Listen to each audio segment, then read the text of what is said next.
बुद्ध पौर्णिमेच्या खूप खूप शुभेच्छा. तर ही वैशाख पौर्णिमा, ह्या पौर्णिमेला बुद्धांचा जन्मही झाला आणि वैशाखी पौर्णिमेलाच बुद्धांना ज्ञानही प्राप्त झालेले आहेत आणि वैशाखी पौर्णिमेलाच बुद्धांचं महापरिनिर्वाण देखील झालेले. तर अशी त्रिवेणी बुद्ध पौर्णिमा ही आहे. तर मी माहेरी आलेली आहे, तुम्हाला मी कालच्या व्हिडिओमध्ये दाखवलेलंच आहे. तर म्हणलं चला घरामध्ये मस्तपैकी अशी बुद्ध मूर्ती ते आईनं बुद्ध गयवून आणलेली आहे. छान अशी बुद्ध पूजा ही केली. थोडीशी घरामध्ये आम्ही सर्वांनी वंदनाही घेतली, ती काय दाखवली नाही, शूट नाही करण्यात आली. आणि घरासमोर खूप मोठं असं छानसं विहारसुद्धा आहे.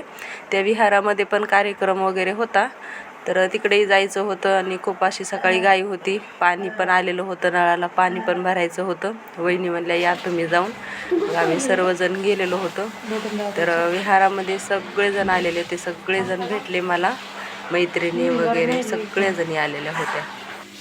सर्वांना माझा मानाचा जय भीम. तर आज माझा दुसरा हा व्हिडिओ आहे.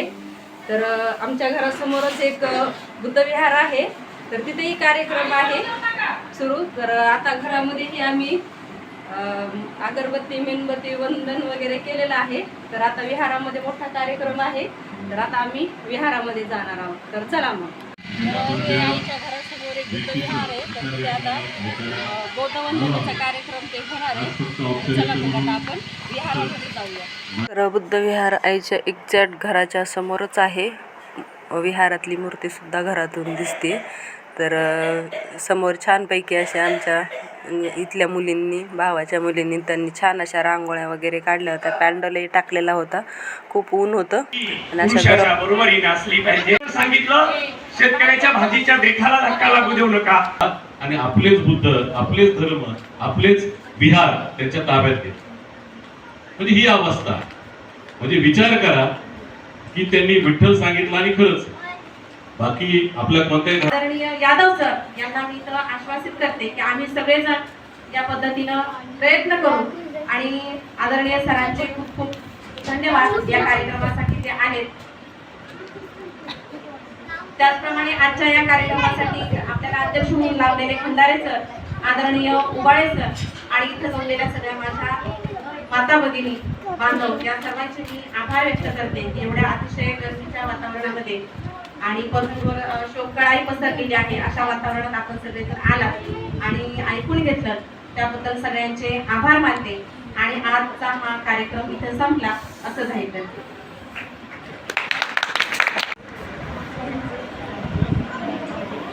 गेल्यानंतर एका व्यक्तीने मला असं म्हटलं, सर तुम्हाला याच्यासाठी बोलवलं आहे. खरं म्हणजे आम्हाला गरज नाही म्हणले ऐकायची, पण तरुणांना विचाराची गरज आहे म्हणून तुम्हाला बोलवलं आहे. चला, खूप छानपैकी असा कार्यक्रमही झालेला होता.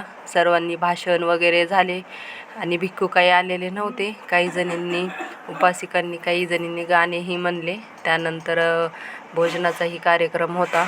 ज्यांना पौर्णिमा होती म्हणजे उपवासत होतं, त्यांनी तेच सोडलं. आणि छानसं असं जेवण होतं. पंक्तीला जेवण वगैरे करायला प्रांजलला खूप आवडते आणि मलाही आवडते. पंक्तीचं जेवण छानही असते. तर मस्तपैकी अशी लापशी वगैरे होती, वांग्याची भाजी होती, वरण ते. तर भावाचा मुलगा पण होता वाढायला आणि राजवीर काही दिसला नाही मला, तो नंतर बसेल वाटते जेवायला, पण ह्याच्यासोबतच होता तो पण. मस्तपैकी असं जेवण वगैरे आमचं झालं. सगळ्यांनी मिळून आम्ही एक पंक्तीला सगळेच असं जेवलो.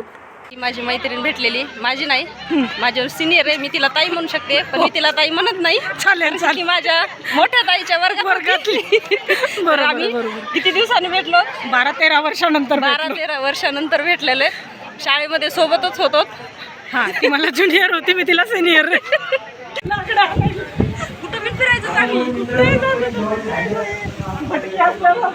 सगळ्याजणी मैत्रिणी भेटल्या. आमच्या कॉलनीतल्याही दुसरीकडं काही जणी राहायला गेलेल्या होत्या, त्याही भेटल्या. खूप जण वर्षांनी भेटल्या, जवळपास माझं लग्न झाल्यानंतरच.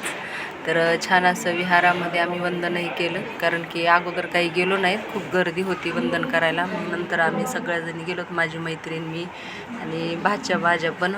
तर खूप छान अशी आमची बुद्ध पौर्णिमा साजरी झालेली आहे. तर व्हिडिओ आवडल्यास नक्की लाईक शेअर करत जा. प्लीज एक लाईक करा सर्वांनी.